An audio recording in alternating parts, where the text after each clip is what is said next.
वालेकुम संगत मां पंहिंजे इलाइक़े जे मोज़िज़ माण्हुनि खे इतलाह थो कयां कहिड़ी बि क़ौम वारा हुजनि बारकानी हुजे बारकानी हुजे निदवाणी हुजे जाफ़री हुजे असां ॾाढा तंग थिया आहियूं। असांजे इलाइक़े में ख़ासि करे नारमेनर खां वठी लश्करनि खां ऐं तंगवानी लाॾे ताईं न को ॿार महफ़ूज़ आहे न को ज़ैफ़ा महफ़ूज़ आहे।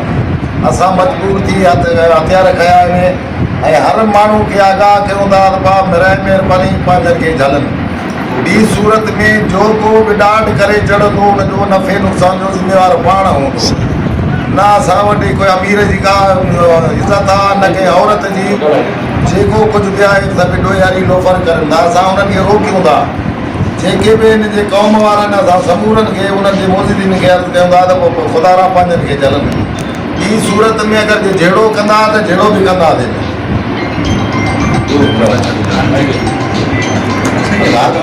सही है हाँ सब सही हाँ हाँ हथियार खया आहिनि शौक़ मां न खया आहिनि। असांखे इलाही तंग कयो अथनि। असां उन्हनि खे न छॾींदासीं।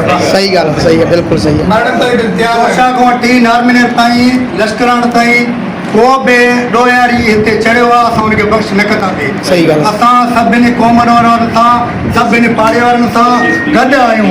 SSP से रिक्वेस्ट कयूं था असांखे तहफ़ुज़ ॾिनो वञे। असां हथ में हथियार खयो आहे। असां मजबूर थी न ॿार बचे थो न बचो बचे थो। जेको बि धाड़े ॾोयारी हिन रोड ते गोसले चढ़ंदो उन जो जवाबदार पाण। सही सही ॻाल्हि आहे। इंशाल्लाह सब साथों से इंशाल्लाह। ठीक है। ज़िले कश्मीर कंदकोट में पुलिस ऑफिसरनि जी नाइली जे करे शरीफ़ माण्हुनि जे हथनि में हथियार नज़र अचण लॻा। शरीफ़ इज़तदार माण्हू तंग थी विया। नंढड़ी मासूम न्याणियुनि जे कननि मां वालियूं लाथियूं वञनि थियूं। औरतुनि खां फुर उस्तादनि डॉक्टरनि शागिर्दनि खां फुरूं। शरीफ़ माण्हुनि लाइ बर्दाश्त खां कमु चढ़ी वियो आहे। अॼु बाजकानी बिरादरी जे माण्हुनि पंहिंजे रस्तनि ते ॾोह खे रोकण लाइ हथियार हथ में खणी वरिता। पुलिस ऐं ॿी फोर्सिस जी लापरवाही ऐं ॾोहारनि जी सहूलियतकारी जे करे इज़तदार शरीफ़ माण्हुनि मजबूर थी हथ में हथियार खया आहिनि। सिंध हुकूमत गरू वेड में ज़िले कश्मीर कंदकोट खे धिकेलण में कामयाब थी वई आहे।